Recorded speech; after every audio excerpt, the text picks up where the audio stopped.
Southwest Indiana is fortunate with legislators who care deeply about the future of our children. Recently elected 8th District Congressman Larry Bucshon is one of those representatives serving Southwest Indiana in the United States House of Representatives on the Education and Workforce Committee. Congressman Bucshon is here in the district this week, and he was generous enough to come by. We appreciate you being here. Well, thanks for having me. I appreciate it. A lot going on in Washington, D.C. right now. There is. There's a lot going on. I think the first thing I'm really interested in, you've made quite a commitment to leave your profession and to serve our country in a meaningful way. And so how's it been in Washington, D.C.? Well, I'm enjoying it. I ran for office because I felt like people from really all parts of our economy, including healthcare, which, as you know, I was a practicing surgeon, need to run for office and represent the citizens. And I'm honored to be there. And right now I'm enjoying it. I think there are a lot of big problems on the national stage, as you know. But I'm very optimistic about the future of our country. I really am.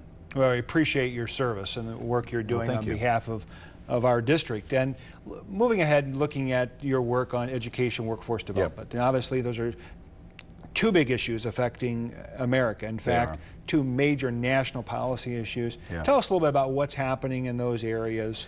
Well, right now we're focusing on, as you probably know, we're focusing on the future role of the federal government in education. I mean, with the passage of No Child Left Behind and other initiatives at the federal level, I think the discussion is again opened up about what the federal government should be doing, should not be doing, its effect on local educators like yourself, its effect on states. And that's the major discussion going on right now when it regards education at the federal level. We are looking at all aspects of what we've been doing and what we should do. And in my view, as we've discussed before, I think the federal government needs to probably more minimize its role and leave a lot of the control up to the states and local educators, because after all, people like yourself know more about your students than we do in Washington, D.C. Yeah, I appreciate that.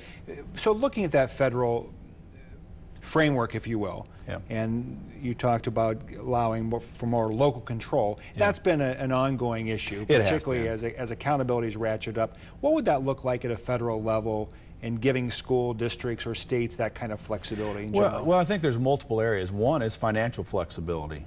And as you know, at the federal level, the federal dollars frequently are targeted to specific areas, and it doesn't give the local or state people the ability to move funds into areas where they feel they may need the financing.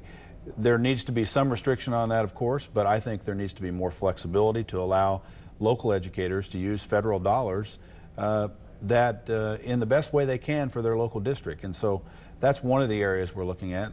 The other thing is, as far as flexibility, what are the appropriate level of national standards, if there should be national standards, for not only for what we're doing with our students, but for how we assess our school teachers, how we assess our principals and our superintendents. So there is obviously an ongoing heated discussion about that. I think it's been very productive, and I do appreciate people like yourself giving me input on what you see as the future of the federal role. You know, it's interesting because, you know, the federal government, from an accountability perspective, has some real leverage. And that leverage typically comes in the form of funding. It's funding. And so moving forward, you talked about national standards and so forth.